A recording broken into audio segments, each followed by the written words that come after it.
அடுத்து பார்த்தீங்கன்னா நம்ம மாடியிலே வந்து திரும்பவும் கோழி வளர்க்கலாம் அப்படிங்கிற ஒரு ஐடியா இருக்குது. அதை பற்றின பதிவை அடுத்த வீடியோவில் நம்ம பார்க்கலாம்.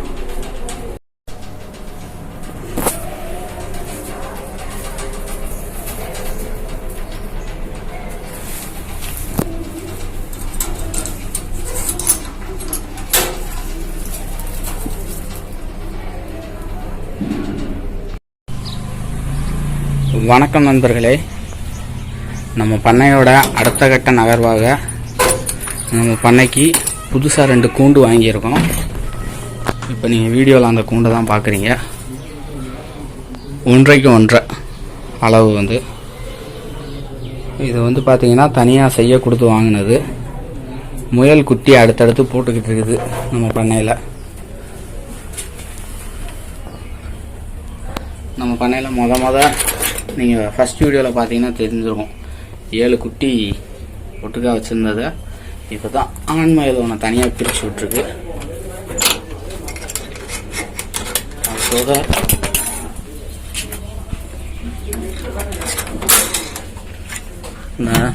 இந்த முயல் சனைக்கு இருக்குது நம்ம பண்ணையில். இந்த முயலும் சினைக்கு இருக்கிறது.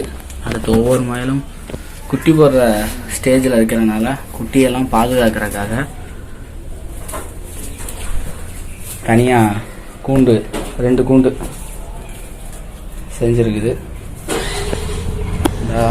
இப்போ ஒரு 4 நாளைக்கு முன்னாடி ஒரு முயல் 5 குட்டி போட்டது. வீடியோவில் பார்த்தீங்கன்னா தெரியும். குட்டியெல்லாம் நல்லா இருக்குது, ஆரோக்கியமாக இருக்குது. இந்த முயலும் சினை முயல் தான். நம்ம பண்ணையில் கால் வெடிப்பு நோய் இருக்குன்னு சொன்னாங்க. அந்த மாதிரி கால் புண்ணெல்லாம் ஒரு 90% ஆறிடுச்சு.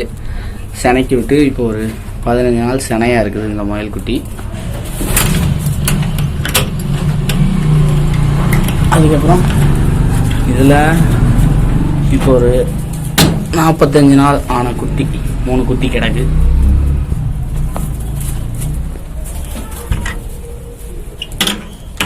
அது போக அந்த 5 முயலோட தாய் இந்த முயல் தான். அந்த 7 முயலில் ஒரு ஆண் முயலை பிரிச்சிட்டேன், 2 பெண் முயலை பிரிச்சிட்டேன். 4 முயல் மட்டும் கிடக்குது.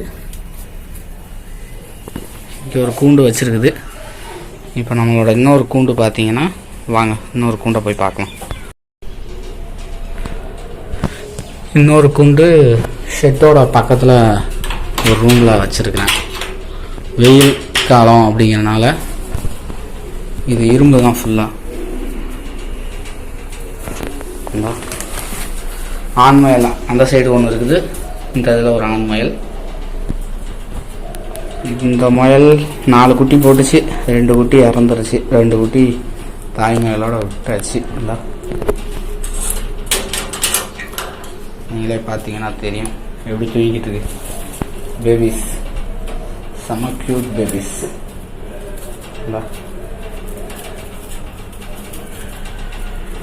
தூங்கிட்டு இருக்கு. அந்த நம்ம பண்ணையில் ஒரு 7 முயல் இருக்குன்னு சொன்னால அதுலேருந்து பிரித்த 2 பெண் முயல்கள் கிட்டத்தட்ட இப்போ ஒரு 4 மாதம் ஆச்சு. பண்ணையோட முதல் பதிவை பார்க்காதவங்க நான் வீடியோவில் கீழே டிஸ்கிரிப்ஷன்ஸ் கொடுத்துருக்கேன், அதில் பார்த்துக்கோங்க. இந்த வெயில் காலங்களில் முயல்களுக்கு இருக்கிற பெரிய பிரச்சனைன்னு பார்த்தீங்கன்னா ஹீட்டு தாங்காமல் இருக்கிறது தான். அதுக்கு தான் வந்து நான் வந்து குட்டி முயல்களை மட்டும் நம்மளோட அந்த ஷெட்டில் கூலிங் ஷீட் போட்ட ஷெட்டில் வச்சுட்டு பெரிய முயல்கள் ஓரளவுக்கு என்ன சொல்கிறது சினையாக இருக்கிற முயல்கள் எல்லாம் இந்த ஷெட்டுக்கு மாற்றிக்கிட்டுருக்கேன். ஏன்னா அந்த ஷெட்டு வந்து பலகை போட்டிருக்கேன். அதுக்கு மேலே வந்து இது வந்து காங்கிரீட் ரூம் தான். நீங்களே பார்த்தீங்கன்னா தெரியும் காங்கிரீட்டு. அதுக்கு கீழே வந்து பலகை போட்டு வச்சுருக்குறோம். இதுவுமே நம்ம வந்து கோழிக்காக போட்ட ரூம் தான். அப்புறம் கோழி செட் ஆகலைன்னு சொல்லி தான் முயலுக்கு வந்து இப்போ 2வது கூண்டு 2 கூண்டு செஞ்சுருக்கோம். இந்த கூண்டோட விலை பார்த்தீங்கன்னா ஒரு கூண்டு வந்து 3000 ரூபா ஆச்சு. ஃபுல்லாகவே வந்து ஸ்டீல் முயல் எத்தனை கிலோனாலும் வெயிட்டு தாங்க ஸ்டீல் ஃபுல்லாக பார்த்தீங்கன்னா. இது நம்ம ஒவ்வொரு கூண்டு கூடால வந்து இந்த மாதிரி ட்ரே ஒன்று வாங்கி வச்சுக்கிட்டோம்னா அது போடுற கழிவு யூரின் எல்லாம் இந்த ட்ரேலே விழுந்துடும். நம்ம டெய்லி இந்த ட்ரேவை மட்டும் எடுத்து வெளியில் க்ளீன் பண்ணிக்கலாம். க்ளீன் பண்ணுறதுக்கு ஈஸியாக இருக்கும். அதுக்காக தான் இந்த ட்ரே. நம்ம எப்பவும் போல் தண்ணி பாட்டில் எல்லாம் வச்சுருக்கிறோம். பார்த்திங்கன்னா உங்களுக்கு தெரியும். குட்டி முயல்கள் அடுத்தடுத்து வந்துக்கிட்டு இருக்கனால தான் இப்போதைக்கு கூண்டு செஞ்சு வெயிலோட எஃபெக்ட் இல்லாமல் வைக்கலாங்கிறக்கா இங்கே வச்சுருக்கோம். நம்ம எதிர்காலத்தில் பார்த்திங்கன்னா நம்ம பண்ணையை வந்து இந்த இடத்துல ஒரு ஷெட்டு போட்டு, இந்த காலி இடத்துல வந்து ஒரு ஷெட்டு போட்டு விரிவாக்கம் பண்ணலாம், இந்த ஷெட்டோட ஜாயின் பண்ணி அப்படிங்கிற ஒரு எண்ணம் இருக்குது. பார்ப்போம். நம்ம பண்ணையோட அடுத்தடுத்த பதிவுகளை வந்து நான் உங்களுக்கு கொடுத்துக்கிட்டே இருக்கிறேன். நீங்கள் நம்ம சேனலை வந்து சப்ஸ்கிரைப் பண்ணுங்கள், ஷேர் பண்ணுங்கள், ஃப்ரெண்ட்ஸுக்கெல்லாம் லைக் பண்ண சொல்லுங்கள். ரொம்ப நன்றி நண்பர்களே.